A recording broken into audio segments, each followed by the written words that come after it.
Assalamualaikum warahmatullahi wabarakatuh. Kelompok kami yang beranggotakan 1.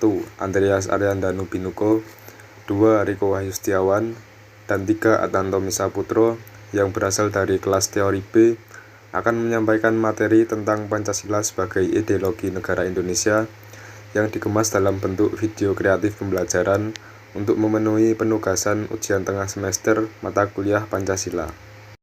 Dalam pembelajaran video kreatif kali ini, kita akan mempelajari pengertian ideologi, hubungan antara filsafat dengan ideologi, dan unsur-unsur ideologi, dan pemaparan bahwa Pancasila merupakan sebuah ideologi yang sangat luar biasa yang merupakan buah pemikiran dari para pendiri bangsa.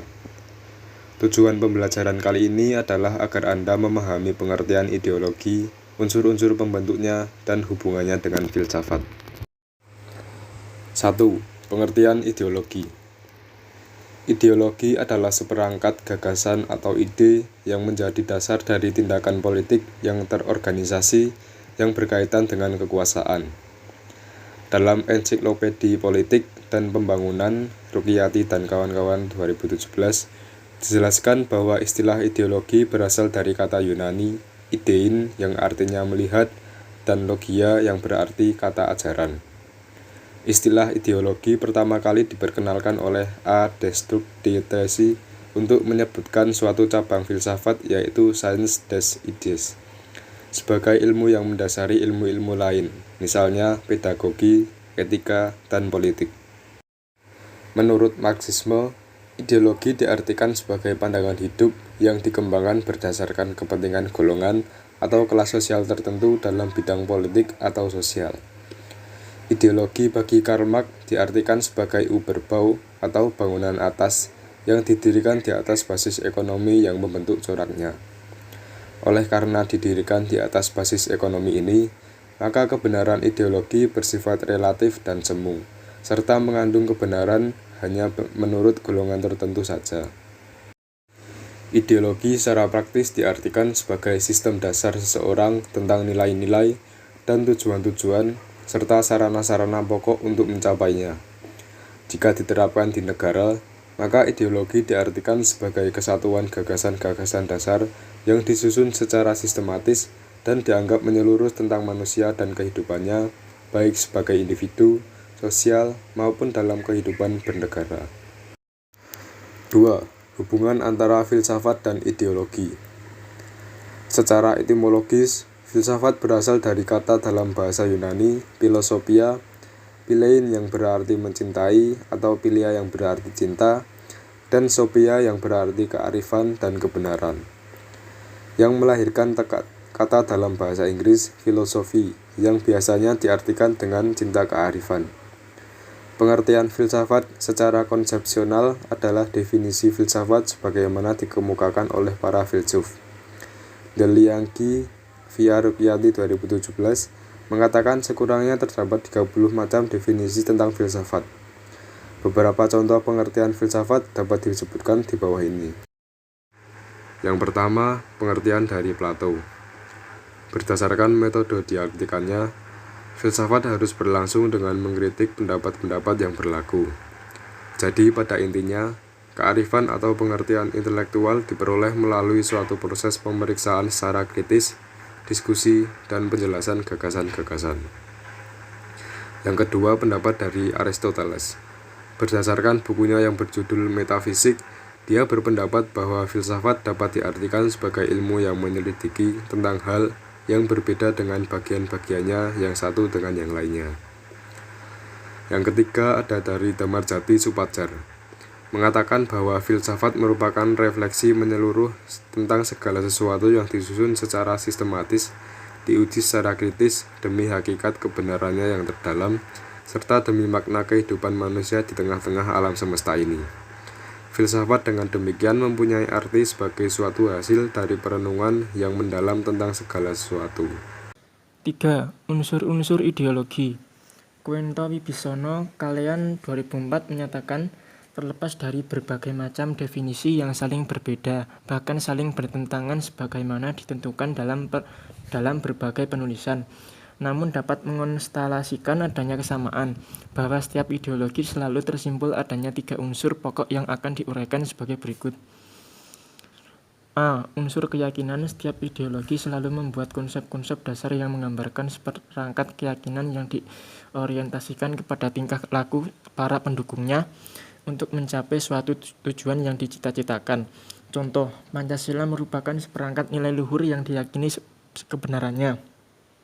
Komunis meyakini bahwa kesetaraan sosial, kerjasama sosial, dan solidaritas sosial akan mendatangkan kebahagiaan bersama.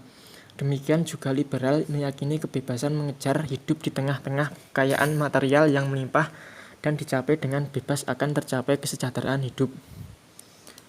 B. Unsur mitos. Setiap ideologi selalu memitoskan suatu ajaran dari seseorang atau beberapa orang sebagai satuan yang secara fundamental mengajarkan cara bagaimana sesuatu hal yang ideal itu pasti akan dapat dicapai.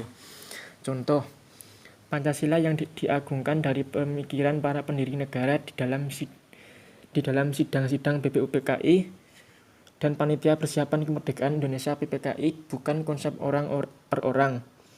Komunis yang diagungkan dari ajaran Karl Marx tentang sosial, ekonomi, dan politik kemudian disistematisasikan oleh Friedrich Engels.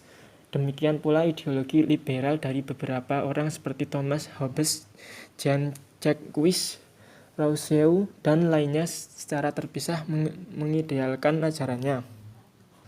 C. Unsur loyalitas. Setiap ideologi selalu menuntut adanya kesetiaan serta keterlibatan optimal para pendukungnya. Untuk mendapatkan sederajat penerimaan optimal dalam ideologi terkandung juga adanya 3 sub-unsur yaitu rasional, penghayatan, dan susila. Contoh, pendukung Pancasila setia karena dapat menyatukan bangsa yang majemuk, dapat dipikirkan, dapat diwujudkan dalam kehidupan serta sesuai dengan keadaban. Pendukung komunis setia karena dapat memberikan suasana hidup aman tanpa pertentangan, dapat dinalar dilaksanakan dalam kehidupan serta membela kaum yang lemah. Pendukung liberal setia karena membela hak asasi manusia, dapat dinalar diwujudkan dalam kehidupan serta keadaban. Sementara itu, menurut Suwirjanto 1989, ada beberapa fungsi ideologi yaitu sebagai struktur kognitif keseluruhan pengetahuan yang dapat menjadi landasan untuk memahami dan menafsirkan dunia serta kejadian di lingkungan sekitarnya.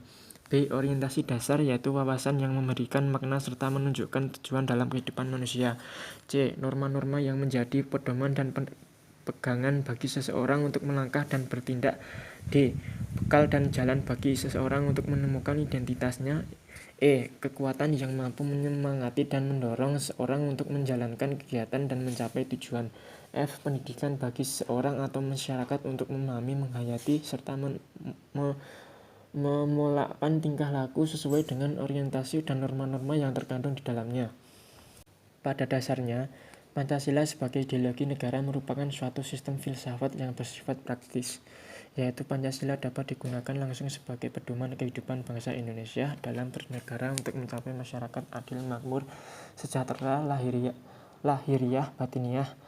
Pancasila sebagai ideologi negara adalah ideologi terbuka karena merupakan sekumpulan nilai luhur yang diyakini kebenarannya, yang berarti juga memenuhi unsur keyakinan. Pancasila sebagai kesepakatan nasional yang digunakan sebagai dasar negara telah memenuhi unsur mitos atau penganggungan. Pancasila dilaksanakan dalam kehidupan sehari-hari dan dapat dinalar sesuai dengan akal pikiran serta bersifat susila karena terkandung moral keagamaan dan moral kemanusiaan. Filsafat memiliki ciri-ciri yang radikal, berpikir sampai pada akarnya, sistematis, berpikir secara logis dan universal. Berpikir secara umum, menyeluruh, tidak terikat ruang dan waktu. Filsafat yang merupakan hasil pemikiran tersebut dapat dipakai acuan, orientasi, atau dasar dalam berkehidupan, baik pribadi maupun kelompok, sehingga disebut dengan ideologi. Terlepas dari berbagai macam definisi yang saling berbeda bahkan saling bertentangan sebagaimana ditentukan dalam berbagai penulisan, namun dapat diakui adanya kesamaan bahwa setiap ideologi selalu tersimpul adanya 3 unsur pokok yaitu keyakinan, mitos, loyalitas.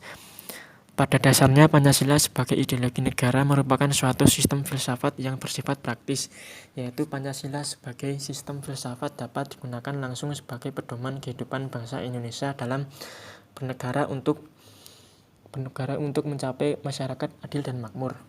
Sekian, terima kasih. Wassalamualaikum warahmatullahi wabarakatuh.